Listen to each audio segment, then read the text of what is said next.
Hi. And let us begin. Um, okay, guys, let's get started. I hope I don't distract the vocabulary retakers too much. So hopefully you can kind of focus on your quiz. But let me know if you have trouble doing that and maybe you want me to take it tomorrow or something. But voice is off so we can get started. And let me unfreeze my projector and we're going to do it. Okay, guys, so Latin language. As we go through this class and within this class, we're going to end up translating a lot of historical figures, a lot of writers, obviously, because they wrote stuff down in the Latin language. And doing that, it just makes sense to also kind of have an understanding of the historical context of this language and people. Today, we're going to do a broad overview of the historical context, and we're also going to talk about mythology a little bit, and some other things are going to come up, and we'll revisit a lot of this throughout the year. But I kind of want to start talking about things that happened before where I cut the timeline off, right here around 1200. So how many years ago was 1200 BCE? Roughly? You can tell me exactly how long 1200 BCE. That's not too hard. Your Nathan? Yeah. Not 1800 years ago. 1800 years ago would have been the year 200 BCE, right around here. 820. What? Not quite. So remember we talked about current era CE, or some people call it AD, versus before Common Era BC.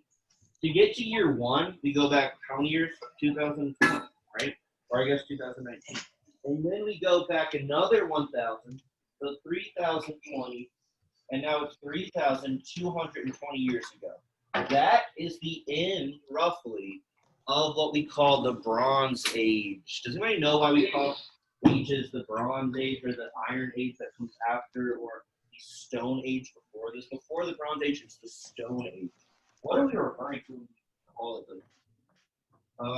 the Yeah, we're talking about like the metal that they use for their tools. In the Stone Age, they were literally just carving rocks out of caves. They had limited tools. They could not do actual mining.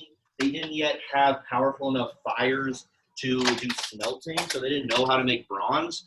Once we hit the Bronze Age around 3000-ish, so that's like even further back than this. That's 5,000 years ago. It's over here.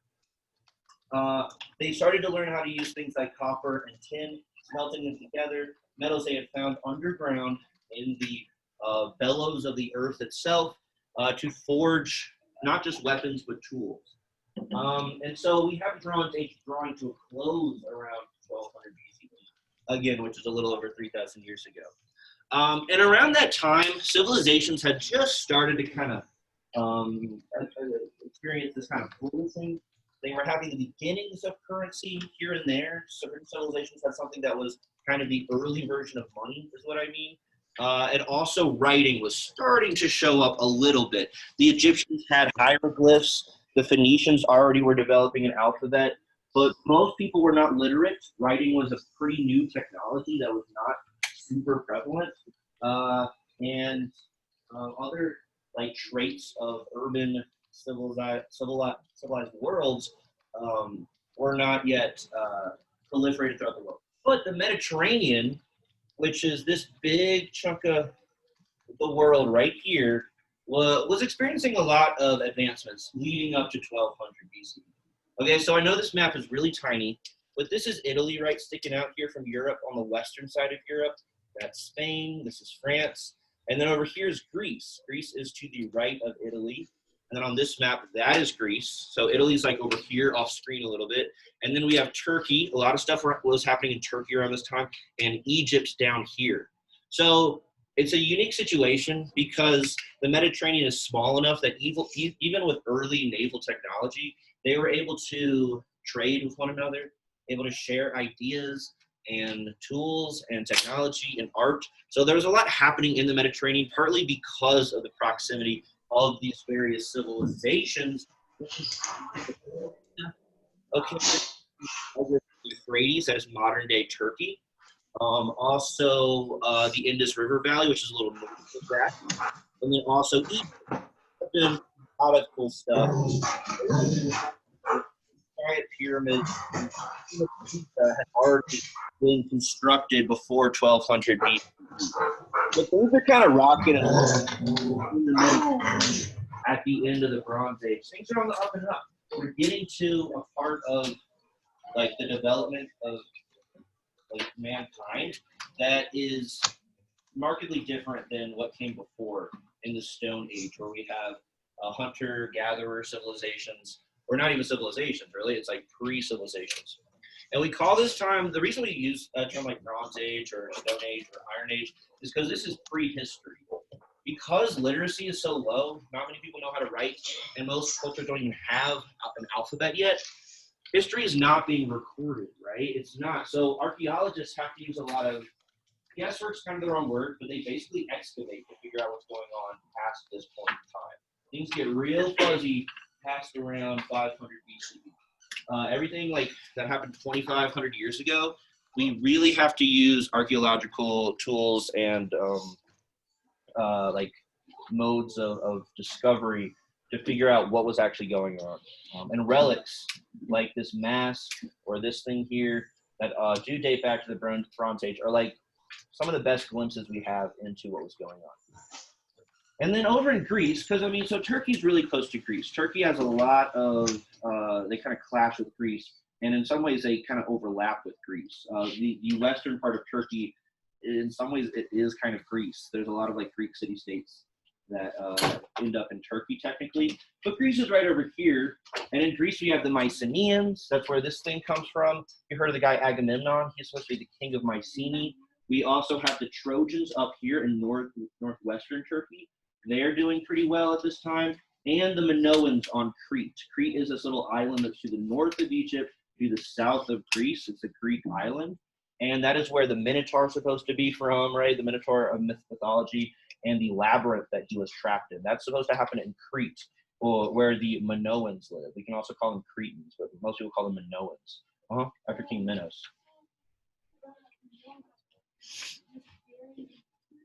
I'm sorry?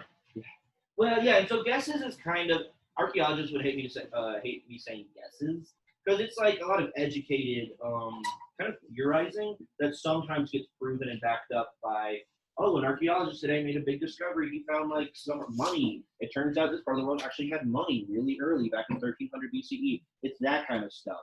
Whereas like eventually we can actually read historians. Like starting around here, we have historians writing about historical figures, and that is become some of our best archival information.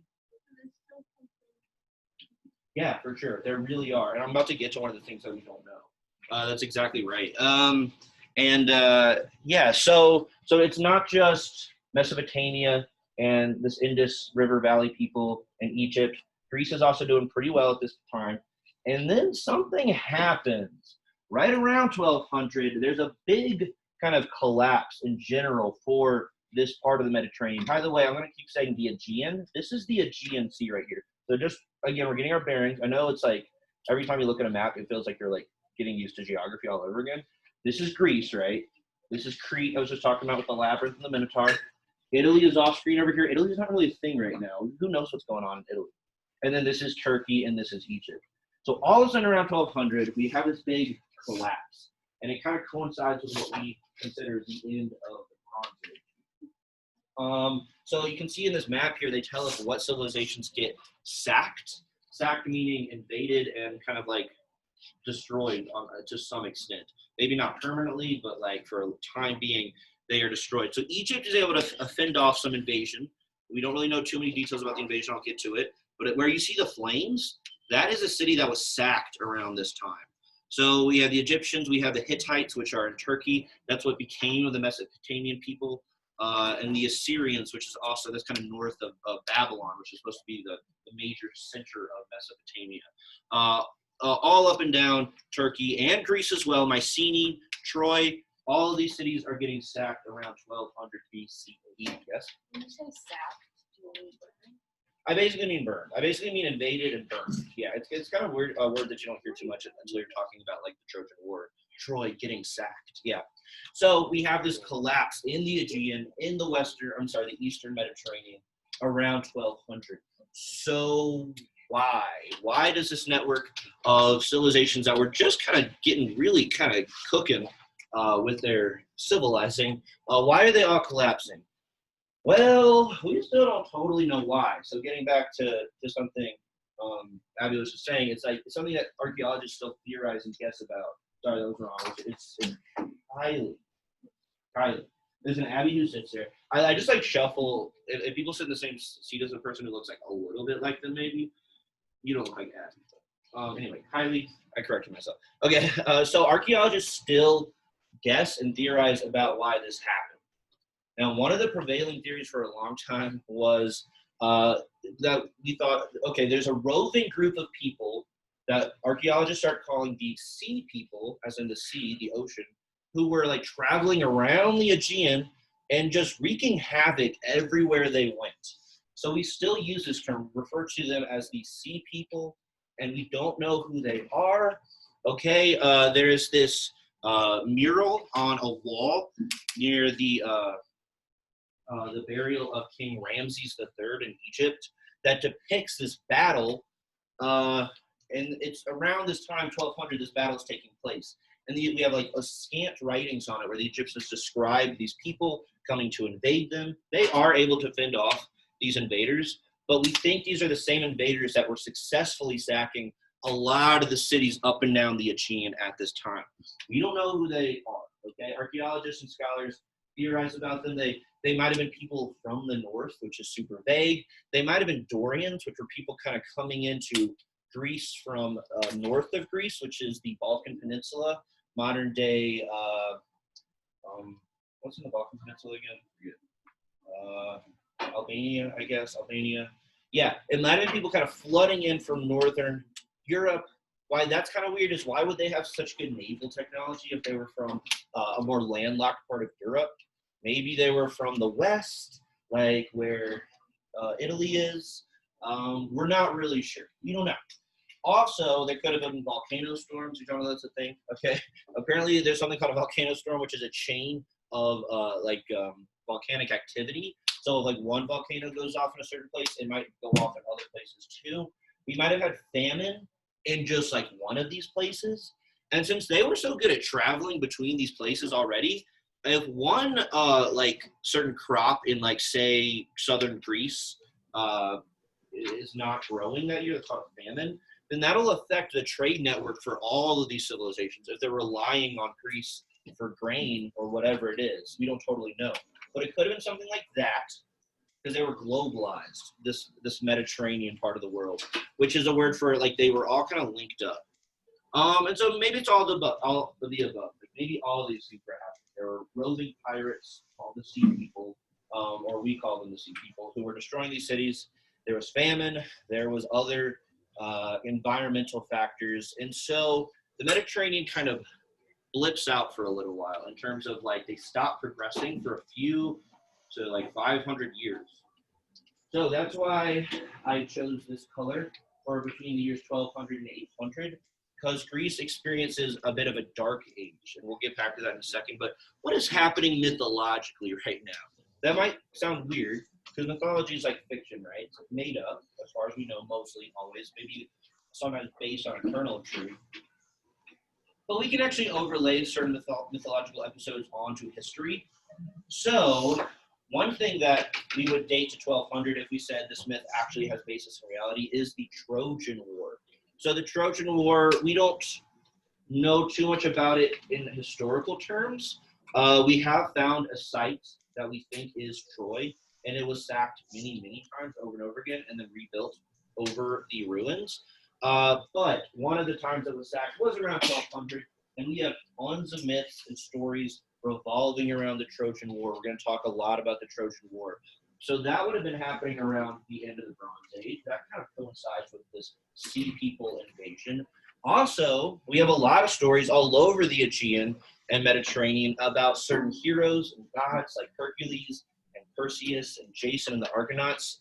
People love telling stories about these certain heroes who are supposed to be children of gods, like half gods or demigods, as people call them. I guess so. I've never read Percy Jackson. Oh yeah, there's a lot of references in Percy Jackson. Yeah, I know there is. And at this time, stories are circulating by word of mouth. People are telling stories because no one can really read. Maybe certain people are starting to figure out how to read, but it's not proliferated yet. Anyway, that's what's going on in the mythological timeline. Whether y'all know it or not, you probably know a little bit about the Trojan War. We have the Trojan horse. We have Helen, this most beautiful Greek woman who was captured by the Trojans. And then all of the Greeks go to rescue her and fight this 10-year war. In the process, okay, so this is Troy right here. This is Greece. Remember, this is Italy. So Helen was she was the wife of Menelaus, who is the king of Sparta, which is right here, roughly. And so in some versions, she gets like hit by Cupid's arrow. In other versions, she actually likes Paris, this Trojan prince, and she goes back with Paris to Troy, and then Menelaus, the king of Sparta, her ex-husband, and his brother Agamemnon from Mycenae get all the Greeks, all up and down Greece, even from Crete, to go and fight this 10-year war to basically get her back. So we have the Trojans, Hector, he's a good Trojan. His dumb brother Paris, that's Helen, she used to be Greek, and Aeneas, who we'll get to eventually, fighting against Greeks like Menelaus, Menelaus' brother Agamemnon, Achilles, the greatest of the Greeks, Diomedes, the second strongest of the Greeks, Odysseus, the most clever, Nestor, the old guy who's really smart, and I don't know why they put Paris down here. He's on that side. But anyway, that's the Trojan War. And Trojan War, again, we don't know for sure the historical, truthiness of it, but we know that the mythology of it was super important to people around this time, and going forward, it would still continue to be important in people's storytelling, making, and in their art. You know, like a lot of Trojan War stories show up on things like vases.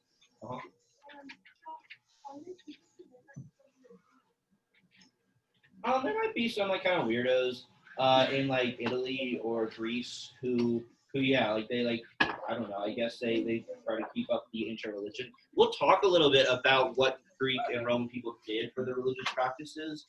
It involves a lot of sacrifice, animal sacrifice, going to temples for ceremonial purposes, celebrating festivals, and stuff like that. So maybe some people, but it would be a very small amount of people who are still kind of participating in that. Maybe they're doing it culturally, but they don't actually really think there's a dude with lightning bolts in the sky. I don't know. I don't really know too much about that, but I think there's a small amount of people. Anyway, back to this Dark Age. So we enter this Dark Age. The Mediterranean, for whatever reason, multiple reasons maybe, gets kind of knocked off of its pedestal for almost 500 years. But around 800-ish, they start to kind of come back and crawl out of this Dark Age. And this is the beginning around this time of what we call the Iron Age. Now, people knew about iron for hundreds of years. They knew about iron all the way back here. We found iron relics dating back to almost 2000 BCE or further. But it was not prevalent, okay? They didn't have the technology, the smelting technology, or enough bronze tools to do the kind of mining that would get them the iron and the steel that they would, at this point, start making weapons out of. And some of that has to do with they start to kind of run out of copper and tin and bronze. So at this point, they get good at smelting iron tools, and so their weapons, their armor, their tools all get a little better. They start to recover from this Dark Age period. By the way, this is not the medieval Dark Age. People talk about the medieval times, the Dark Age in Western Europe. That's starting around here, all the way up to the Renaissance, which would be somewhere right there. But anyway, especially Athens starts this kind of transformation between this time and this time, where it's becoming this major center, producing a lot of poets and thinkers, philosophers like Plato, whose student Socrates. What? Huh? No. Let's see. Anyway, so yeah, Athens is this major cultural center. We have a lot of new ideas about how government can be run. These ideas of democracy, people voting for their leaders. This is a shot of Athens in Assassin's Creed Odyssey, which might seem funny to put that up, but it's I think I was talking in this class yesterday about how there's actually a pretty well done, authentic looking depiction of the city. Well, do you guys use staff? That is Athena Parthenos. Yeah, and that is the Parthenon right there. The Parthenon was actually kind of like a bank. It was this religious center as well, but it's actually where they kept their treasury. Yeah, and there's other city-states besides Athens and Greece who are doing really well at this time too. Sparta, obviously, they start to kind of unify around this time. Greece does that, but mostly it's separate city-states. They do stand up to the Persians eventually, but we'll get to that. Around this time, enter a certain Homer.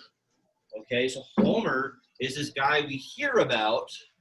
Okay, we don't know too much about him. He might be a blind poet from Chios. Chios is a tiny little insignificant island to the west of Greece, so it's actually kind of close to Turkey. It's closer to Turkey or Asia Minor, as the Romans would call it, than he is to Greece.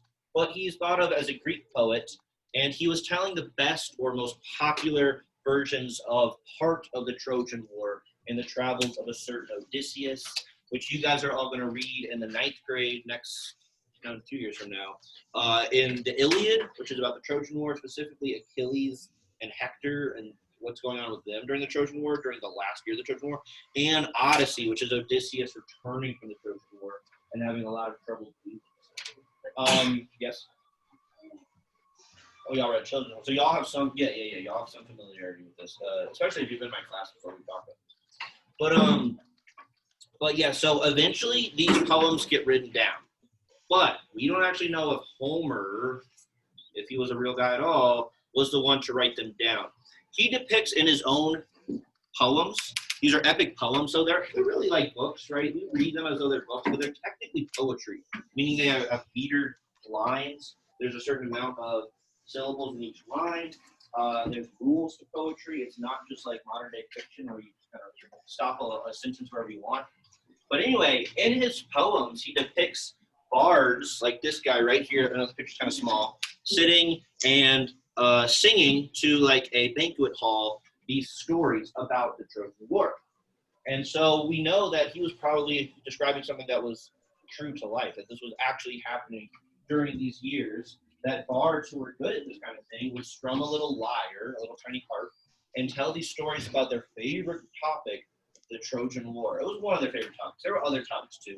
Hercules was into the Trojan War, so if they were thinking about Hercules, that would have been not the Trojan War. And yeah, other mythologies that were important, like Jason and Perseus and stuff.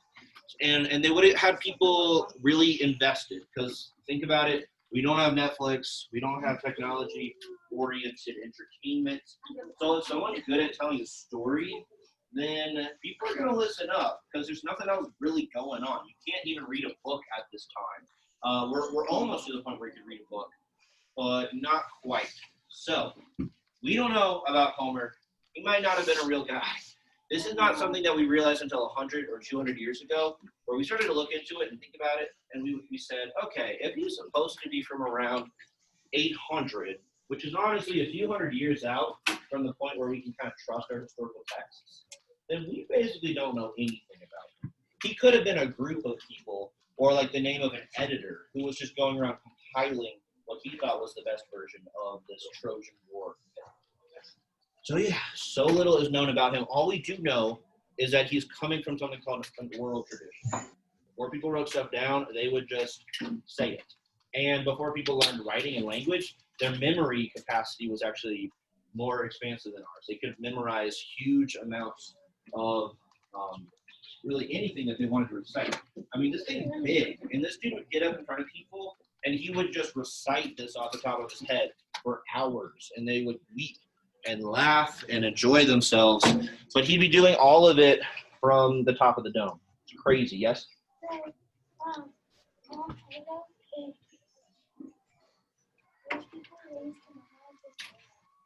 Memorize their what? Oh, cool. Yeah, so, I mean, that makes sense. And a lot of the stories that we find in the Old Testament, those are also kind of like happening, or they're set in this period of time over in what we call Judea at that time, or modern-day Lebanon, Egypt, in and around that area. So all of that stuff is happening at the same time as this. There's other literary traditions, too. The Mesopotamians produce the Epic of Gilgamesh, way before this point in time. They have already produced their epic poem of choice. But now Greece has two great epics. There's other epic poems. This is just a word for a really long poem that tells a story that's important to a culture. And these aren't the only ones. There are others written at the time. Some of those are lost, though. Huh? It is kind of cool. So one of the epics that was, survived, but it's not a very good epic in terms of, like, it's not kind of poetic in the way Homer is. Homer literally stands up today in terms of, like, it's still an incredible story. The Iliad, that is. Odyssey's okay. Iliad's, well, they're both amazing. But at the same time, we have this guy Hesiod writing this book called Theogony, which is his take on the Greek creation myths.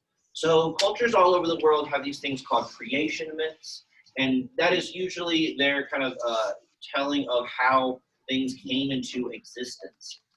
In the Judeo-Christian religion, that is the book of what? Anyone? Genesis, right? Genesis is the Judeo-Christian origin story, as it were, for kind of like the universe. Uh-huh. You might want to check the chat. I think it's just Caitlin and Ella just like talking to it, which is okay, I guess. But yeah, I don't know. Unless there is my mic off. Sometimes it's that.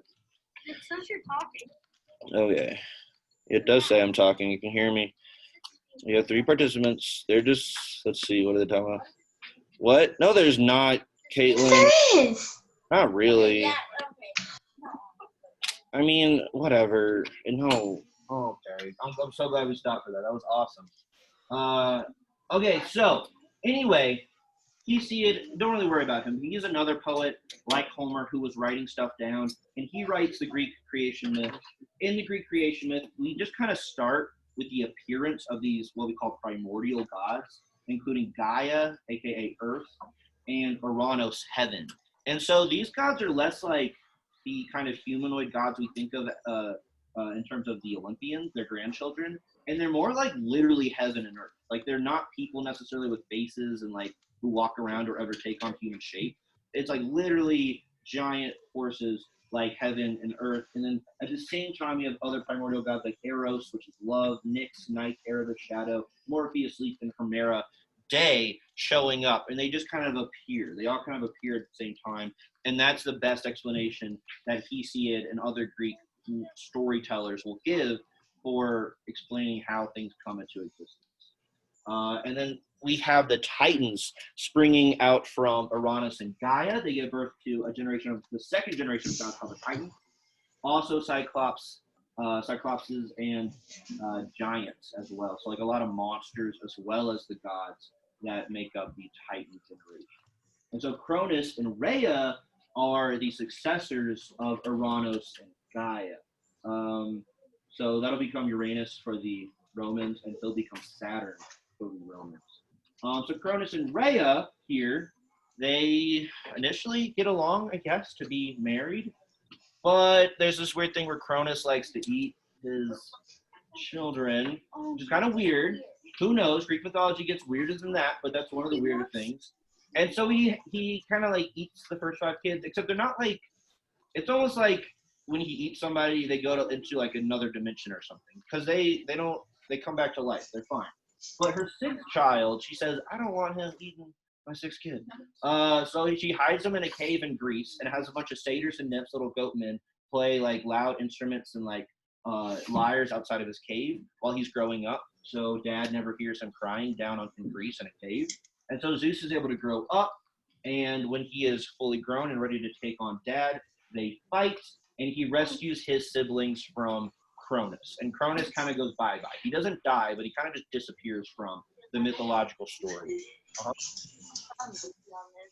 Like pulling babies out of really. There's some, I almost wanted to show y'all some of the crazy paintings, but they're just like too weird. But anyway, so these are the Olympians. These are some of the most well-known gods, except for these 2. Sorry, no one cares about Demeter and Hestia. But we have Zeus, the youngest. The Romans will go on to call him Jupiter or Jove.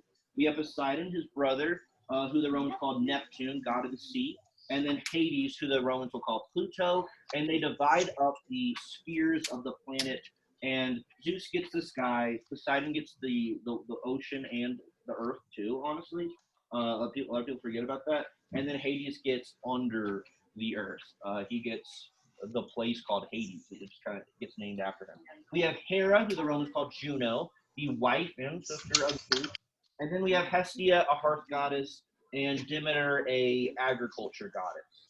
And she has an important story with her daughter Persephone, but she doesn't do anything. But anyway, these Olympians have a bunch of kids, and so this is the younger second generation of Olympians, which include Apollo, god of the sun and prophecy and medicine and music sometimes, his sister Artemis, or the Roman Diana, who is the goddess of the hunt and the wild and the wilderness, and sometimes the moon even. We have Aphrodite or Venus. What's that, Maddie? Can you stop? Thank you. So we have Aphrodite or Venus. In some versions, she's much older than Zeus, actually, but in other versions, she is kind of born after Zeus. Athena, my favorite goddess, or the Roman Minerva, who is the goddess of crafts and skills and also war tactics. I forget what Mars, or Mars or Ares. He's the god of war, as in like violent. She's the goddess of war strategy. Cupid or Amor, the Roman Amor, he's the child of Venus. Hermes, the messenger god, is the Roman Mercury, and then Dionysus, the Roman Bacchus, is this god of like frivolity and like partying kind of. And then after the Olympians, we have heroes, okay? And these are heroes who are usually the product of a god meeting a human, and then that we get these heroes. And so we have Bellerophon, one of the earliest ones. We have Perseus, after him, who slays Medusa. We have Atalanta, this woman who is like really athletic. We have Hercules, of course, who is like the Superman of Greek mythology. And then we have Jason and his Argonauts, who are a team of people who sail to get this golden fleece in their myth. And I mean, there's more than that, but these heroes, they occupy a big chunk of mythologies that make up Greek mythology. And then eventually, hundreds and hundreds of years after this, once you get powerful enough telescopes to figure out what all the planets are, they knew about some of the planets, but we start to name the planets after these gods. So we have the biggest gas giant, named after who else but Jupiter, king of the gods. We have him right next to his dad, Saturn, even though they don't get along, right? That's Saturn right here. I know this is a very chaotic picture. There's a lot going on, but these are the planets in the middle here. And so Jupiter's right next to his dad, the second biggest gas giant. Next to that gas giant, Uranus, that's Zeus's grandfather, right? That guy who was just like heaven, basically. Next to him, we have Zeus's brother, Neptune. So we got the whole family here. Neptune is it looks like the same size as Uranus. I don't actually know how it compares, but I assume it's a little smaller. And then after that, we have an asteroid belt, and then we have, you can't even see it, but it's Pluto. Pluto's in there. And then so this guy has moons, and even the moons are named after things that have to do with this god. So Pluto has the moon Styx, like the river that you ride down to get to Hades. He has Nyx, the goddess of night. He has Charon, the ferryman who sails people down there. He has Hydra, one of the monsters that were given birth to at the same time as Titans, and Cerberus. Those are the moons of Pluto. And they all have moons that are kind of significant to him. A lot of Jupiter's moons are humans that he kind of messed with while he was doing his thing. And then if we move this way, we have one of his sons, Mars. We have Earth, who you can think of as Gaia, his Jupiter's grandmother. We have Venus, who is Aphrodite. Sometimes that's like Zeus's like cousin or sometimes daughter, and Mercury, the messenger god. So you can kind of zoom in on the terrestrial planets closest to Earth to see that. We can think of the sun as Apollo, Jupiter's son, or we can also think of it as being carried by this guy Helios, who sometimes is the same as Apollo. It's kind of confusing. This is Mercury here. He has no moons. Venus has no moons. She's right there, goddess of beauty. Atlas might be holding up the whole planet, who again is Gaia. Our moon we could think of as being Diana, or Artemis, the sister of Apollo. And then there's Mars there, who has only two moons, Phobos and Deimos, Fear and Panic, his sons, who would ride with him into battle. And then there's Jupiter right there as well. Who's that? What are they doing? Uh-huh.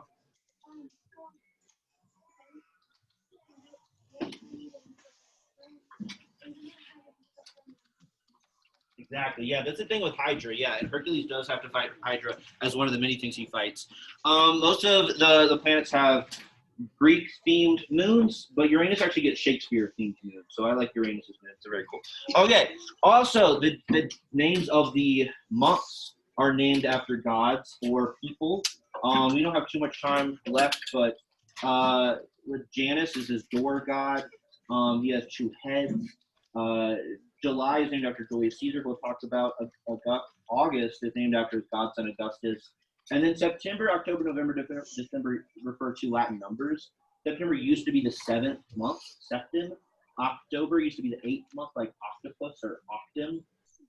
But around the time of Julius Caesar, they actually add 2 months, so all of them are off by 2. December is supposed to be the 10th month, because decim means 10 in Latin. But the calendar shifts.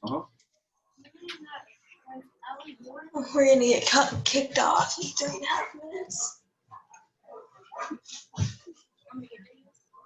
Yeah, you were in the month of January as well. I should have a picture of January. So he's like this 2-headed door god. And then the days of the week as well. Did we talk about this already? The Dies Saturni. Saturn is a day of Saturn or Cronus. Sunday is the day of Apollo, basically. Monday is the day of Diana in some versions. He has Luna, like Monday as a moon day. Day of Mars is Tuesday. Wednesday is Mercury. Thursday is Jupiter day, basically. Jovis is Jove, day of Jove.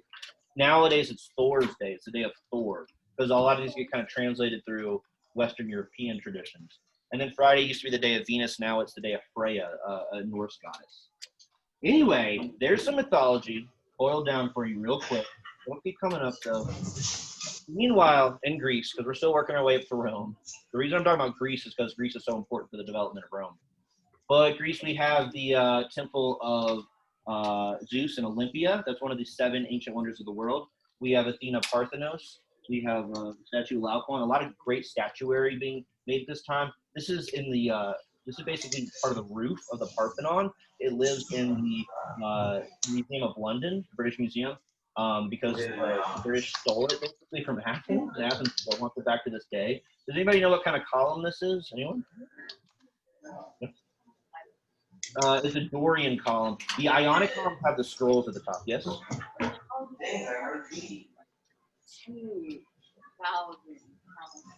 statue.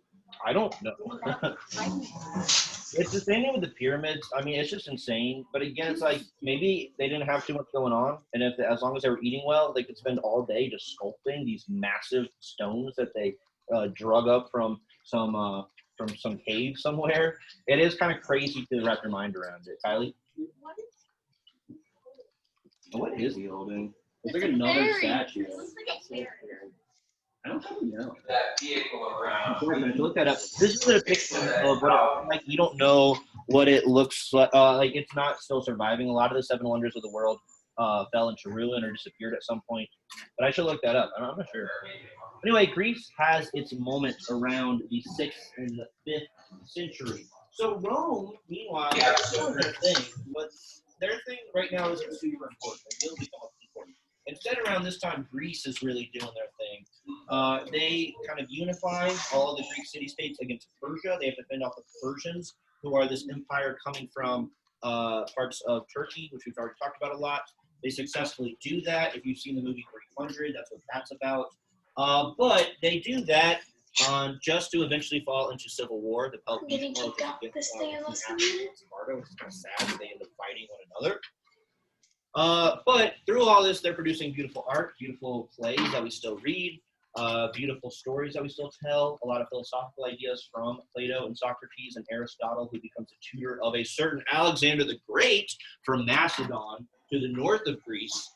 Alexander the Great grows up reading Iliad and Odyssey, loving Greek culture, and so he says, oh, you know, when I grow up, I want to conquer Greece. I want to own Greece. So that's what he does. He conquers Greece, parts of Egypt. He moves into India, and then dies. So his reign doesn't last too long. But it does exert a certain influence over the world. And